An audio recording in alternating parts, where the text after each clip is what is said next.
Price Lord. கர்த்தரும் மீட்பெரும் இரட்சகருமா இருக்கிற இயேசு கிறிஸ்துவின் நாமத்தினாலே உங்களுக்கு என்னுடைய அன்பின் வாழ்த்துக்கள். இந்த நாளில் கூட ஒரு தேவனுடைய வார்த்தையை நாம் கேட்கலாம். அதாவது யாக்கோபு எழுதின நிருபங்கள் அதுல 1வது அதிகாரம் 13வது வசனம் இவ்வாறு சொல்லுகிறது. நான் படிக்கிறேன், நீங்க கேளு.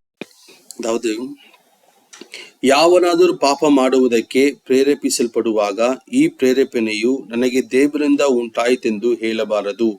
ದೇವರು ಕೆಟ್ಟದ್ದಕ್ಕೇನು ಸಂಬಂಧಪಟ್ಟವನಲ್ಲ, ಆತನು ಯಾರನ್ನು ಪಾಪಕ್ಕೆ பிரேரேபிசுவதில்லை என்று சொல்லி வேதம் சொல்லுகிறது.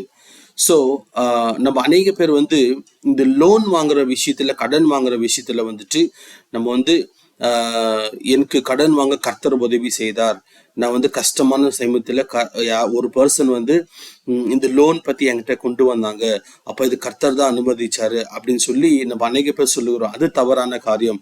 ஆனா பரிசுத்த வேதாகம் ஒண்ணு சொல்லுகிறது, நீங்களோ கடன் வாங்க மாட்டீர்கள், கடன் கொடுப்பீர்கள் என்று சொல்லி கர்த்தருடைய வார்த்தை சொல்லுகிறது. ஆனா நம்ம என்ன சொல்றோம்னா, இந்த லோன் வாங்க கர்த்தர் தான் அனுமதிச்சாருன்னு சொல்லி இங்க வசனம் சொல்லுகிறது.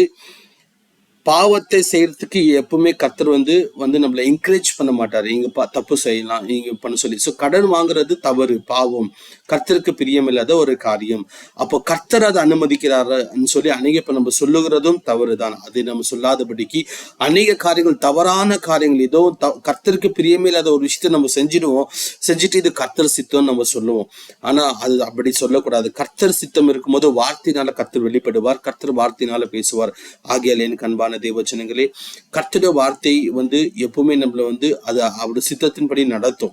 ஆகையால நம்ம செய்யற தவறுக்கு கர்த்தர் தான் இதுக்கு வழிகளை வாய்க்க பண்ணினார், கர்த்தருடைய சித்தம் இருக்குதுன்னு சொல்லி நம்ம இந்த காரியங்களை கர்த்தருடைய ஒரு நாமத்தை தேவையில்லாத காரியங்களுக்கு நம்ம உபயோகப்படுத்தக்கூடாது. ஸோ அதான் வேதம் சொல்கிறது, சத்தியத்தை அறிவீர்கள், சத்தியம் உங்களை விடுதலை ஆக்கும் என்று சொல்லி. அப்போ இந்த மாதிரி கடன் பிரச்சனைகள் தெரியாது, நான் வாங்கிட்டேன், கர்த்தரோட சித்ததான், இது கர்த்தர் தான் அனுமதிச்சாருன்னு சொல்லி நான் வாங்கிட்டேன்னு சொல்லி நினைக்கிறவங்க, நீங்க கர்த்தர்ட்ட ஒப்பு கொடுத்து ஜெபிங்க. ஆண்டவரே, எனக்கு தெரியாத நான் செஞ்சுட்டேன், ஆண்டவரே என்ன மன்னிங்கப்பா, எனக்கு இதே ஒரு விடுதலை கொடுங்கன்னு சொல்லி நம்ம ஜெபிக்கும் போது கர்த்தர் நிச்சயமாகவே ஒரு அற்புதத்தை செய்து கர்த்தர் மகிழ பண்ணுவார். கர்த்தர் உங்களை ஆஸ்வதிப்பாராக. God bless you.